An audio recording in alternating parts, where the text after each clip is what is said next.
اما بعد میں سراج المنیرہ سیرت انسٹیٹیوٹ ڈھاکہ کے رفقا کا بالخصوص مولانا ابو صابر عبداللہ صاحب کا اور ان کی ٹیم کا شکر گزار ہوں کہ اس مبارک کورس میں جو جناب نبی کریم صلی اللہ علیہ وسلم کی سیرت طیبہ کے حوالے سے آن لائن کورس قومی سطح پر کرایا گیا ہے، مجھے بھی اس میں شرکت کی سعادت سے بہرور کیا۔ آپ حضرات کو مبارکباد دیتا ہوں کہ جناب نبی کریم صلی اللہ علیہ وسلم کی سیرت طیبہ کو لوگوں تک پہنچانے کے لیے اور دنیا کو حضور کی ذات گرامی اور حضور کی خدمات، حضور کی تعلیمات سے واقف کرانے کے لیے جن کورسز کی آج کے دور میں ضرورت ہے، ویسے ہی کورس کا آپ نے اہتمام کیا ہے۔ اللہ پاک آپ کے اس کورس کو زیادہ سے زیادہ مبارک فرمائے۔ یہ آپ کے کورس کا دورانیہ جو تھا، یہ ہماری چھٹیوں کا دورانیہ تھا، ورنہ شاید میں بھی اس میں باضابطہ شریک ہوتا۔ آج آپ کا کورس مکمل ہو رہا ہے، ہمارے اسباق شروع ہو رہے ہیں، تو یہ اس وجہ سے میں مکمل شرکت تو نہیں کر سکا، لیکن اختتامی نشست میں سیرت طیبہ کے عصری تقاضوں کے حوالے سے 2-3 باتوں کی طرف توجہ دلا کر اپنی حاضری ڈالنا چاہتا ہوں۔ علماء کرام سے گزارش ہے کہ اس وقت ہم عالمی سطح پر مسلم امہ فکری علمی طور پر جن مسائل سے دوچار ہیں، ان میں سے 3 مسئلوں کا بطور خاص ذکر کروں گا، جس کے لیے ہمیں قرآن و سنت کی تعلیمات کے ساتھ ساتھ جناب نبی کریم کی سیرت طیبہ سے بھی بطور خاص رہنمائی حاصل کرنا ہوگی۔ ایک تو مسئلہ یہ ہے کہ اس وقت ہم سے تقاضا کیا جا رہا ہے دنیا بھر کی مسلمان حکومتوں سے کہ ابراہیمی اکارڈ کے نام سے جو ایک معاہدہ کچھ قوموں نے کیا ہے، عیسائی، یہودی اور کچھ مسلمان حکومتوں نے، اس میں باقی مسلمان حکومتیں بھی شریک ہو جائیں۔ ابراہیمی اکارڈ کیا ہے کہ یہودی، مسلمان، عیسائی اور دیگر مذاہب باہمی ایک دوسرے کی نفی چھوڑ کر اکٹھے ہو کے بیٹھیں اور اکٹھے بیٹھ کر مسائل کا حل کریں اور آگے بڑھیں۔ اور اس کا اصل مقصد جو ہم سمجھے وہ یہ ہے کہ اس بہانے مسلمان حکومتوں سے اسرائیل کو تسلیم کروانا ایک اس کا بڑا مقصد ہے۔ میں اس پر یہ سیرت طیبہ کی روشنی میں عرض کرنا چاہوں گا کہ کم و بیش یہی پیشکش جناب نبی کریم صلی اللہ علیہ وسلم کو مکہ مکرمہ میں ہوئی تھی۔ سیرت کی کتابوں میں آپ قریش کے وفد کی جناب نبی کریم صلی اللہ علیہ وسلم سے ملاقات کا وہ باب پڑھ لیں کہ جناب ابو طالب کی موجودگی میں ملاقات ہوئی تھی اور جس میں نبی کریم صلی اللہ علیہ وسلم کو پیشکش کی گئی تھی، اس کا قرآن پاک نے اس آیت کریمہ میں بھی ذکر کیا ہے، وَدُّوا لَوْ تُدْهِنُ فَيُدْهِنُونَ، کہ یہ چاہتے ہیں کہ آپ اپنے عقیدے اور ایمان میں لچک پیدا کریں تاکہ یہ بھی لچک پیدا کریں۔ اس کی عملی صورت اس وفد نے، جو قریش کے سرداروں کے وفد نے جناب ابو طالب کی موجودگی میں نبی کریم صلی اللہ علیہ وسلم سے بات کی تھی، 2 باتیں۔ ایک یہ کہ آپ ہمارے خداؤں کی نفی چھوڑ دیں، ہم آپ کے ساتھ اللہ کی صفات بیان کرنے میں شریک ہو جائیں گے۔ ہمارے خداؤں کی نفی نہ کریں، معبودان باطلہ کی، بتوں کی نفی نہ کریں، وہ آپ سوچ چھوڑ دیں، ہم آپ کے ساتھ اللہ کی صفات، اللہ کی قدرت بیان کرنے میں شریک ہو جائیں گے۔ اور دوسری پیشکش یہ تھی کہ ہم آپ کے ساتھ حرم میں عبادت میں شریک ہوں گے، آپ بھی ہمارے ہاں بت خانوں میں تشریف لائیں، کبھی کبھی آپ بھی شریک ہو جایا کریں۔ یہ باقاعدہ پیشکش نبی کریم صلی اللہ علیہ وسلم کو ہوئی تھی، جس کا جواب اللہ رب العزت نے قرآن پاک میں دیا۔ اعوذ باللہ من الشیطان الرجیم، بسم اللہ الرحمن الرحیم، قل یا ایھا الکافرون لا اعبد ما تعبدون ولا انتم عابدون ما اعبد ولا انا عابد ما عبدتم ولا انتم عابدون ما اعبد لکم دینکم ولی دین۔ یہ اسی پیشکش کا جواب ہے جو قریش کے وفد نے حضور کو کی تھی۔ اللہ پاک نے قرآن کریم میں مستقلاً اعلان کروا دیا کہ نہیں بھائی، عقیدے پہ کوئی بارگیننگ نہیں، ایمان پر کوئی سمجھوتا نہیں، کفر کفر ہے، ایمان ایمان ہے، توحید توحید ہے، شرک شرک ہے، ان میں کوئی مفاہمت، کوئی ایڈجسٹمنٹ، کوئی بارگیننگ نہیں ہو سکتی۔ یہ حضور کی پیشکش ہوئی تھی اور حضور نے یہ جواب دیا تھا۔ اس کی تفصیلات آپ علماء کرام میں نے اشارہ کر دیا۔ اسی طرح آج ہمارا دوسرا بڑا مسئلہ ہمیں عالمی سطح پر درپیش ہے کہ شریعت کے قوانین، شریعت کے احکام جن جن ملکوں میں نافذ ہیں یا نافذ کرنے کی بات کی جاتی ہے، وہاں یہ کہا جاتا ہے کہ شریعت اسلامیہ کے قوانین اور احکام آج کے عالمی قوانین سے متصادم ہیں، انسانی حقوق کے ورلڈ چارٹر سے متصادم ہیں۔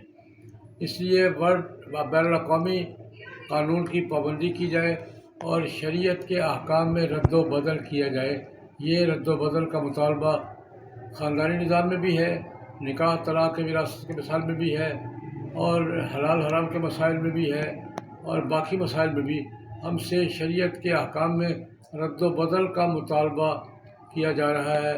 ایک عرصے سے جاری ہے، دباؤ ڈالا جاتا ہے اور مطالبہ کیا جاتا ہے کہ تم اپنے ملک کے قوانین کو بین الاقوامی قوانین کے ساتھ ایڈجسٹ کرو، ان کے تابع کرو اور شریعت کے احکام میں رد و بدل کرو۔ میں اس پر دو حوالے دینا چاہوں گا۔ ایک تو قرآن پاک میں اللہ پاک نے یہ ذکر کیا ہے کہ حضور کو بھی یہ پیشکش ہوئی تھی، اعوذ باللہ من الشیطان الرجیم، وَإِذَا تُتْلَىٰ عَلَيْهِمْ آیَاتُنَا بَيِّنَاتٍ قَالَ الَّذِينَ لَا يَرْجُونَ لِقَاءَنَا ائْتِ بِقُرْآنٍ غَيْرِ هَٰذَا أَوْ بَدِّلْهُ۔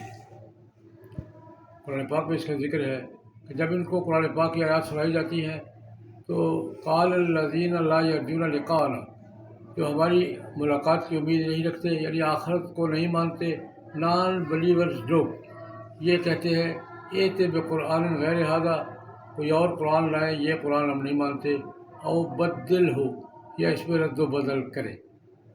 اس کا جواب جناب نبی کریم صلی اللہ علیہ وسلم سے اللہ پاک نے قرآن پاک میں دلوایا، قل ما یکون لی ان ابدلہ من تلقاء نفسی، مجھے اس سرے سے کوئی اختیار نہیں ہے کہ میں قرآن پاک کے احکام میں رد و بدل کر سکوں۔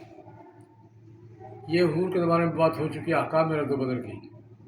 ایک واقعہ بھی ساتھ شامل کر لیں کہ نبی کریم صلی اللہ علیہ وسلم سے شریعت کے احکام میں تبدیلی کا، رد و بدل کا مطالبہ کیا گیا۔ فتح مکہ کے بعد حنین کی فتح ہوئی، حنین کے بعد اوطاس کی فتح ہوئی، اوطاس کے بعد طائف کا محاصرہ ہوا، طائف کا محاصرہ حضور نے نامکمل چھوڑا، مدینہ منورہ چلے گئے۔ بنو ثقیف طائف کے لوگ، ان کا وفد مدینہ منورہ حضور کی خدمت میں گیا۔ یہ واقعہ آپ کو سیرت کی بڑی کتابوں میں بنو ثقیف کے وفد کی نبی کریم صلی اللہ علیہ وسلم سے ملاقات کے عنوان سے مل جائے گا، بڑی تفصیل سے موجود ہے۔ خلاصہ کر دیتا ہوں کہ بنو ثقیف کے سردار طائف سے گئے مدینہ منورہ، حضور کو پیشکش کی کہ آپ تو ہمیں فتح نہیں کر سکے، ہم آپ پہ ایمان لائے ہیں، لیکن اپنی شرطوں پر ایمان لائیں گے۔ 5 شرطوں کا ذکر کیا ہے محدثین نے۔ پہلی شرط یہ تھی کہ آپ نے جہاں آپ گئے ہیں کنٹرول حاصل کیا ہے، آپ نے بت توڑ دیے ہیں، ہمارا بت نہیں توڑیں گے آپ۔ افریتم اللات والعزیٰ، یہ لات جو ہے یہ بنو ثقیف کا بڑا بت تھا، مین بت تھا۔ آپ ہمارا بت نہیں توڑیں گے، ہمارے ثقافتی ورثہ ہے، ثقافتی علامت ہے، یہ قائم رہے گا یادگار کے طور پر۔ دوسری شرط یہ لگائی تھی کہ نمازیں 5 آپ کہتے ہیں، ٹھیک ہے 5 ہی پڑھیں گے، لیکن ٹائمنگ خود سیٹ کریں گے۔ 5 نمازوں کے اوقات ہم اپنے طے کریں گے، یہ ٹائمنگ کی پابندی ہم نہیں کر سکیں گے۔ ہماری مرضی دوپہر کو پڑھیں، ہم نے آج کی زبان میں دفتر بھی جانا ہے، کاروبار بھی کرنا ہے، باقی مصروفیات بھی ہیں، نمازیں پڑھیں گے لیکن ٹائمنگ ہماری ہو۔ حالانکہ قرآن پاک نے کہا ان الصلاۃ کانت علی المؤمنین کتابا موقوتا، یہ دوسری شرط تھی کہ نمازوں کے اوقات ہم خود طے کریں گے۔ تیسری شرط یہ تھی کہ آپ شراب کو حرام کہتے ہیں، شراب بنانا، بیچنا، خریدنا، پینا، پلانا حرام ہے، اور اس پہ سزا بھی آپ نے کوڑوں کی مقرر کر رکھی ہے۔ ہمارا علاقہ انگور کا ہے، طائف کا علاقہ آج بھی انگور کا ہے۔ انگور کچا مارکیٹ میں پھینکتے ہیں، کچھ نہیں ملتا. انگور نچوڑ کر پکا کر پیک کر کے بیچتے ہیں, سال کا خرچہ نکل آتا ہے. یہ ہمارا بزنس کا معاملہ ہے, معیشت کا معاملہ ہے. شراب نہیں چھوڑیں گے. یہ تیسری شرط تھی. چوتھی شرط کہ آپ کہتے ہیں سود حرام ہے, سود کا لین دین منع ہے. ہمارا دوسری قوموں کے ساتھ تجارت ہے ہی سود کی بنیاد پر. ہم سود کے بغیر دوسری قوموں سے تجارت نہیں کر سکتے, اس لیے سود بھی نہیں چھوڑیں گے. یہ پانچویں شرط یہ تھی کہ ہمارے ہاں شادیاں بہت دیر سے ہوتی ہیں, کلچر ہے ہمارا, گزارا نہیں ہوتا. زنا بھی نہیں چھوڑ سکیں گے. میں علماء کرام سے عرض کروں گا, بنو ثقیف کے وفد کی رسول اللہ سے ملاقات, یہ چیپٹر پڑھیں. بڑی تفصیل کے ساتھ ابن ہشام نے بیان کیا ہے, باقی مفسر مورخین نے بھی بیان کیا ہے. نبی کریم صلی اللہ علیہ وسلم نے یہ پانچوں شرطیں مسترد فرمائیں. بنی ادخلوا فی السلم کافہ, اسلام پورا پیکج لینا پڑے گا. میں ایک بات کہا کرتا ہوں ایسے موقع پر, اسلام اسپیئر پارٹس کی دکان نہیں ہے کہ جو پرزہ پسند آئے لے لو, جو نہ پسند آئے نہیں. یہ پیکج ہے, پورا پیکج لینا پڑے گا. اسپیئر پارٹس کی دکان نہیں ہے کہ آپ کی مرضی ہے جو سب پرزہ پسند ہو لے لیں. حضور نے مسترد فرما دی. وہ گئے اپنے خیمے میں, رات غور کیا, ان کو بات سمجھ میں آ گئی. یہ بات ان کے لیے مشکل ہے کہ مکے کا اسلام اور ہو اور طائف کا اسلام اور ہو. صبح آئے, شرطیں واپس لیں اور بغیر شرط کے اسلام قبول کیا. تو یہ اسلامی احکام میں رد و بدل یا جو مطالبات ہے, ہمیں سیرت طیبہ کی روشنی میں اس کو دیکھنا چاہیے اور اپنا موقف واضح کرنا چاہیے. تیسری اور آخری بات, ہم سے یہ مطالبہ کیا جاتا ہے تم نے معاہدات کر رکھے ہیں بھائی, بین الاقوامی معاہدات میں شریک ہو.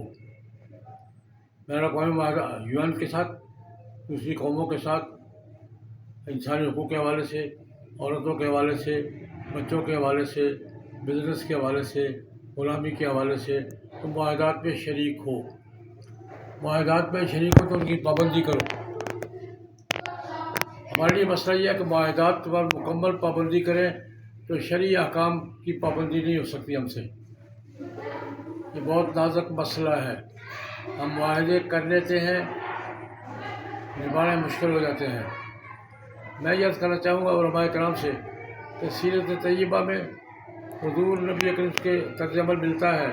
معاہدات کیے بھی ہیں, نبھائے بھی ہیں, توڑے بھی ہیں, برات کا اعلان بھی کیا ہے. بلکہ ایک موقع پر تو سورۃ البراۃ کا نام ہی برات ہے. براۃ من اللہ و رسولہ الی الذین عاہدتم من المشرکین فسیحوا فی الارض اربعۃ اشہر واعلموا انکم غیر معجز اللہ. معاہدات سے برات کا اعلان بھی کیا ہے. معاہدات نبھائے بھی ہیں, میں یہ نہیں کہتا, معاہدات نبھائے بھی ہیں, پابندی بھی کی ہے, توڑے بھی ہیں, برات کا اعلان بھی کیا ہے. ہمیں آج کے معاہدات کو بھی جناب نبی کریم صلی اللہ علیہ وسلم کی سیرت طیبہ کی روشنی میں دیکھنا ہوگا. لیکن یہ ایک بات تو حکومتوں کی ہے کہ وہ طے کریں, لیکن ایک بات علماء کی ہے, علماء کرام سے آپ واضح تو کریں. علماء کرام سیرت طیبہ کو سامنے رکھ کر, آج کے بین الاقوامی معاہدات کو سامنے رکھ کر تقابل کر کے, تجزیہ کر کے موقف تو واضح کریں کہ ہمارا موقف کیا ہے. اس معاہدے میں یہ بات قابل قبول ہے, یہ نہیں. تو میں علماء کرام سے عرض کرنا چاہوں گا یہ تھوڑا سا حصہ ڈال کے کہ ہمیں سیرت طیبہ پر سیرت طیبہ اسٹڈی کرنا چاہیے, اس میں آگے بڑھنا چاہیے. اور آج کے ہمیں جو مسائل درپیش ہیں, جن میں سے یہ 3 مسائل بطور خاص ہمیں اس کا حل سیرت طیبہ کی روشنی میں دنیا کو بتانا چاہیے. مسلمانوں کے ذہن سازی کرنی چاہیے اور اپنے موقع کو واضح کرنا چاہیے. اللہ پاک آپ کے اس کورس کو مبارک کریں, قبول فرمائیں, برابر فرمائیں, اور ہم سب کو یہ تعلیمی اور تربیتی خدمت سر انجام دیتے رہنے کی توفیق عطا فرمائیں. وآخر دعوانا الحمدللہ رب العالمین.